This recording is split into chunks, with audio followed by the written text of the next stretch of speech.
Mais uma vez, hoje neste domingo, primeiro domingo da quaresma, neste dia 22 de fevereiro do ano de 2026, aqui reunidos estamos para pedirmos misericórdia e perdão ao nosso Deus Pai, grande e poderoso Deus de Israel, Javé. Meus amados e amadas, vamos pedir ao Espírito Santo que nos ilumine para entendermos o Santo Evangelho. O Evangelho de hoje está lá no livro de Mateus, no seu capítulo 4, dos versículos 1 até o 11. Ouçamos. Naquele tempo, o Espírito conduziu Jesus ao deserto para ser tentado pelo diabo. Jesus jejuou durante 40 dias e 40 noites e depois disso teve fome. Então o tentador aproximou-se e disse a Jesus: Se és filho de Deus, manda que estas pedras se transformem em pães. Mas Jesus respondeu: Está escrito, não só de pão vive o homem, mas de toda palavra que sai da boca de Deus. Então o diabo levou Jesus à cidade santa, colocou-o sobre a parte mais alta do templo e lhe disse: Se és filho de Deus, lança-te daqui abaixo, porque está escrito, Deus dará ordens aos seus anjos a teu respeito e eles te levarão nas mãos para que não tropeces em alguma pedra. Mas Jesus lhe respondeu, também está escrito, não tentarás o Senhor teu Deus. Novamente o diabo levou Jesus para um monte muito alto, mostrou-lhe todos os reinos do mundo e sua glória. E lhe disse, eu te darei tudo, se te ajoelhares diante de mim para me adorar. Jesus lhe disse, vai-te embora, Satanás, porque está escrito, adorarás ao Senhor teu Deus e somente a ele prestarás culto. Então o diabo o deixou e os anjos se aproximaram e serviram a Jesus.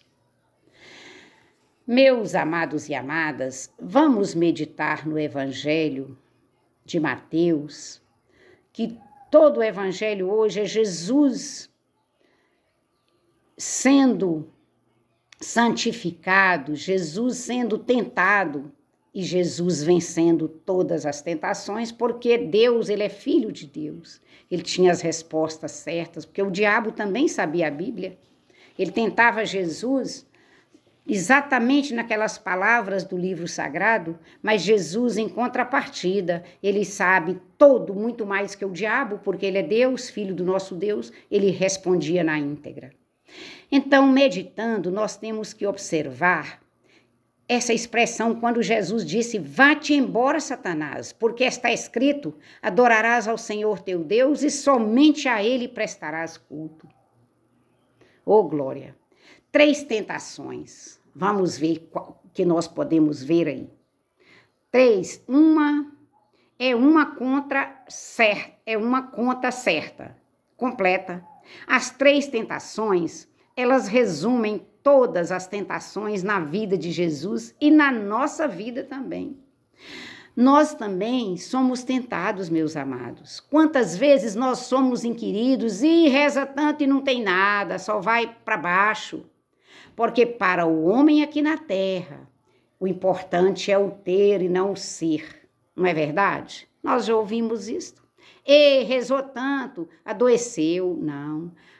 A doença é fruto do pecado, nós sabemos disso. Nós estamos ainda em pecado, o pecado original. Nós podemos evitar os pecados que nós cometemos, mas o pecado original, nós não estamos livres dele, haja visto que nós iremos passar pela morte de carne. Mas vamos lembrar, meus amados, enquanto aqui é necessário, o texto, a Bíblia, a palavra de Deus nos faz lembrar, o texto bíblico nos faz lembrar, que a primeira tentação é esta, é a vida sem sacrifícios. E quantos de nós não queremos uma vida sem sacrifício? Às vezes reclamamos até porque temos sacrificados demais. Olha como é que nós somos, às vezes, humanos que somos. Nós estamos ainda nesta carne, nós reclamamos dos sacrifícios. Se o sacrifício é a maneira que Jesus, que Deus, ou melhor, nos deu para nós estarmos, não vamos dizer purificando, mas compreendendo melhor os fatos, tendo maior aceitação da palavra de Deus e saber viver esta palavra. Porque nós conhecemos a palavra, eu quero ver é nós vivermos esta palavra. Aí é que são elas, uma expressão até muito popular, aí é que são elas. Que conhecer a palavra é fácil, mas agora nós queremos é viver esta palavra, porque nós reclamamos, estou cansada, eu estou exausta, é muito sacrifício. Ó grande e poderoso Deus, Pai de nosso Senhor e Salvador Jesus Cristo, o Senhor está nos dando esta oportunidade, que peregrinos somos para viver esta oportunidade quando chegarmos lá na outra vida, que teremos outra, senão em outra situação, nós vamos encontrar a luz de Deus, nós estamos caminhando para encontrar a luz de Deus. Portanto, meus amados e amadas, nós não precisamos achar que o trabalho ou o sacrifício está sobre nós de uma forma para, como diz, castigar. Não, é uma oportunidade de aprendizado. Mas nós somos humanos, nós revoltamos às vezes. É difícil, meus amados e amadas, você receber um tapa no rosto. Nossa, quão difícil é. E perdoar mais ainda. Mas nós temos que trabalhar o nosso ego, nós não temos que ter esse orgulho. Jesus foi cuspido, Jesus levou tapa no rosto, Deus sofreu isso, ele era Deus. Imagine nós pobres mortais que estamos aqui a peregrinar até o último dia da nossa existência aqui na terra. E se nós estivermos, meus amados, com o coração voltado para a palavra de Deus e levando a sério os ensinamentos de nosso Senhor e Salvador Jesus Cristo, certamente nós iremos encontrar a luz que é Jesus.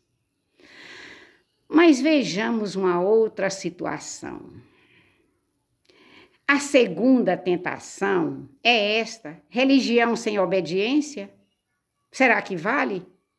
O que é religião? Religião é religar a Deus. Como que nós vamos religar a Deus se nós não vamos obedecer o que Deus nos ensina? Não é? Foi a tentação de se atirar no pináculo do templo para obrigar Deus a agir, mandando seus anjos para ampará-lo na queda. Não foi isso que o demônio falou com Jesus? Que Deus iria mandar os anjos para ampará-lo na hora que ele descesse o abismo? No pináculo do templo? E Jesus respondeu: não tentarás o Senhor teu Deus. Vejamos que não é fácil. Outra situação que nós podemos ver, que é a terceira tentação, foi a pessoa quer ter poder sem serviço. Ele disse que daria a Jesus todo aquele poder, mostrou Jesus tudo e que Jesus seria dono de tudo aquilo. Mas essa tentação de receber o poder dos reinos do mundo, se adorasse Satanás, olha só, muita gente que está no poder, tomara que eu me engane, está lá porque fez aliança com grupos poderosos. Como assim? Nós estamos voltando para a nossa realidade aqui. Nós sabemos dessa situação vivida, porque nós, enquanto seres humanos, nós somos um ser humano, político e social. O poder que as pessoas acham vem do poder social, do poder econômico, do poder político. E nós sabemos que isso exerce no homem, no caráter dele, na comunidade, na igreja onde trabalha. Se ele não tiver os olhos voltados para a palavra, ele será corrompido. Mas isso não nos vem muito ao caso agora, porque nós estamos falando da palavra. Vamos rezar a palavra? Vamos pedir agora a Jesus com o coração voltado para a luz. Senhor Jesus, na quaresma é como se estivéssemos em vossa companhia, no deserto enfrentando as tentações, que nós somos tentados. Mais do que um episódio, a cena das tentações é um retrato de toda a vossa vida, Pai. A luta contra o mal que nos assedia é um exercício permanente que dura toda a nossa vida. Mas o Senhor venceste a tentação de matar a fome, transformando pedras em pão, a vida em sacrifícios. E em nossa quaresma nós estamos procurando fazer exercícios de penitência para nos fortalecer na luta contra o mal. Meus amados e amadas, nós somos tão finitos, tão pequenos diante do nosso Deus, mas Ele nos prometeu, quando Ele envia Jesus, que nós seríamos novamente, vamos falar uma palavra, religados a Deus através do Filho. Quem é o Filho? Jesus Cristo. O profeta Isaías já dizia isso no Antigo Testamento. É bom lembrarmos, meus amados, e fazermos a leitura de todos os evangelhos do dia, do Antigo Testamento, do Novo Testamento, porque, como diz Jesus, ele não veio abolir a lei, mas ele veio fazer cumprir. Então, nós precisamos, para entender um pouco mais, ter um pouco de conhecimento também do Velho Testamento. Não é? Nós não temos, porque na nossa finitude é difícil, mas nós estamos nos esforçando. Não é verdade? Meus amados e amadas de Deus, é um momento que nós estamos, assim, vivendo esta quaresma. Nós só vamos agradecer a Deus por toda a oportunidade que Ele tem nos dado, em nome do vosso Filho amado, nosso Senhor e Salvador Jesus Cristo. E sabemos que os anjos de Deus estão com todos aqueles que buscam em espírito e em verdade a graça e o amor de Cristo, seguindo da melhor maneira o que o Evangelho nos ensina. Portanto, peçamos a Deus que ilumine a todos nós que estamos nesta caminhada, nos 4 cantos deste imenso universo, todos aqueles que neste momento precisam tanto de ouvir a palavra, ou que estão precisando de uma cura física, espiritual, emocional. Deus, nosso Pai, grande e poderoso Deus de Israel, Ele tem anjos para dar ordem a respeito de todos os filhos e nossos irmãos aqui na terra e para nós mesmos que estamos carentes e necessitados dessas graças. Receba o meu abraço e até o próximo com o poder de Deus.